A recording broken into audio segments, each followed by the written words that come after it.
ایک آدمی جس کے ماں باپ کا انتقال ہو گیا، زندگی میں کوئی خدمت نہیں کر سکا، زندگی میں اپنے ماں باپ کی خدمت نہیں کر سکا، پچھتاتا تھا اپنے ماں باپ کی خدمت نہیں کیا، پہنچا عالم کے پاس، شیخ کے پاس، اور پوچھنے لگا میرے ماں باپ کا انتقال ہو گیا ہے اور میں ان کے لیے کچھ نہیں کر سکا، اب میں چاہتا ہوں کہ کچھ کروں موت کے بعد۔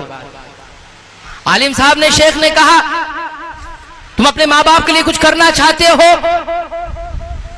تو تم خوب نیکیاں کرو، انشاءاللہ رب العالمین تمہاری نیکیوں کا اجر تمہارے ماں باپ کو بھی دے گا کیونکہ تم اس کی اولاد ہو۔ اس آدمی نے کہا نہیں، کوئی ایسی خاص نیکی بتا دیجئے جو میں کروں اور میرے ماں باپ تک پہنچ جائے۔ عالم صاحب نے کہا اگر نیکیاں کرنا چاہتے ہو تو ایک کام کرو، تم لوگوں کو پانی پلایا کرو، لوگوں کی پیاس بجھایا کرو۔ اس آدمی نے نیت کر لی اپنے ماں باپ کے لیے کہ میں اپنے ماں باپ کے لیے ان کی اجر و ثواب کے لیے میں جو ہے پانی پلایا کروں گا لوگوں کو، اور نیت کیا کی، مسجد میں آ کر پانی کا انتظام کر دوں گا، اللہ کے نیک بندے جو نماز پڑھنے آتے ہیں پانی پئیں گے، اس کا ثواب اور اجر میرے ماں باپ کو ملے گا۔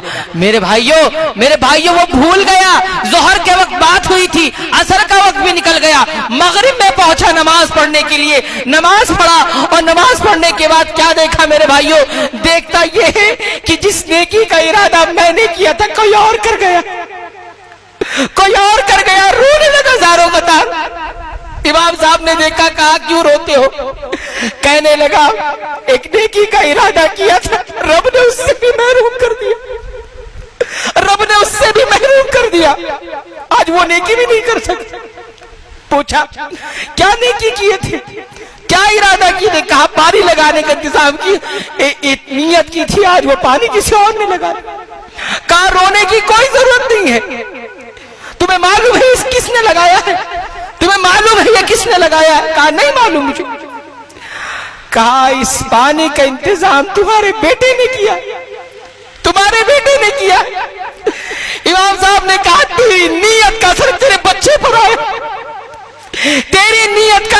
بچے پر آیا ہے، اور میرے بھائیوں نیتوں کا اثر بھی بچوں پر آتا ہے۔ ہماری نیت میں اگر بگاڑ ہوگا اس کا اثر آپ اپنے بچوں پر دیکھو گے۔ اگر ہمارے بچوں کے اندر خرابی ہے، بے حیائی آ چکی ہے، تو کہیں نہ کہیں میرے اور آپ کا بھی قصور ہے کہ ہماری نیتوں کے اندر یا ہمارے اعمال کے اندر بھی کہیں نہ کہیں بے حیائی ہے۔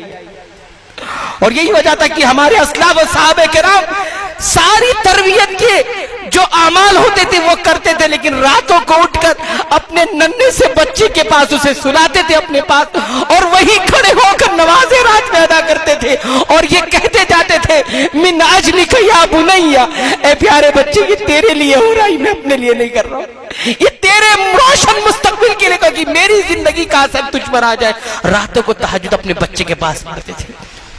سارے تربیت کی چیزوں کو کرنے کے بعد یہ بھی کرتے تھے۔ ہم کرتے ہیں تو میرے بھائیوں ہمارے اعمال کا اثر ہمارے بچوں پر پڑتا ہے، ماں کے اعمال کا بچوں پر پڑتا ہے، باپ کی نیت کا اثر، اعمال کا اثر پڑتا ہے، اسی لیے باپ سے سوال بھی ہوگا قیامت کے بچوں کے بارے میں۔